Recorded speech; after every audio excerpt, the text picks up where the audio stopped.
સુરતમાં Udhna railway station પરથી ઝડપાયું છે એમડી ડ્રગ્સ. ક્રાઇમ બ્રાન્ચે 55.450 ગ્રામ એમડી ડ્રગ્સ પકડી પાડ્યું છે. પોલીસે આ ડ્રગ્સ સાથે 2 આરોપીની પણ કરી ધરપકડ. એમડી ડ્રગ્સ, રોકડ, મોબાઈલ ફોન સહિત કુલ લગભગ 5.5 લાખનો મુદ્દામાલ કબજે કરાયો છે. પોલીસે આરોપીની ધરપકડ કરીને આ કેસમાં તપાસ આરંભી છે. ઝડપાયેલ બંને શખ્સો એઝાઝ મંસૂરી અને શિવકુમાર સુરત શહેરમાં રિક્ષા ચલાવે છે. વધુ રૂપિયા કમાવાની લાલચે આરોપી શખ્સોએ એમડી ડ્રગ્સ વેચવાનું શરૂ કર્યું હતું. આરોપીઓ મુંબઈથી ડ્રગ્સ લાવીને અહીંયા લાવતા હતા ત્યારે જ ક્રાઇમ બ્રાન્ચને બાતમી મળતા બંનેને ઉધના રેલવે સ્ટેશન પરથી પકડી પડાયા છે.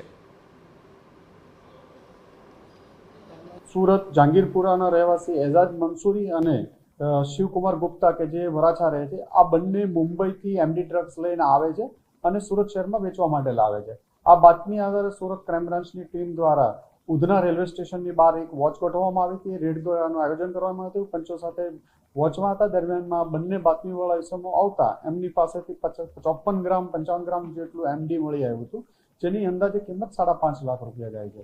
આ બંને ધરપકડ કરી અને એમના વિરુદ્ધ ગુનો દાખલ કરી અને આગળની કાર્યવાહી ચાલુ છે.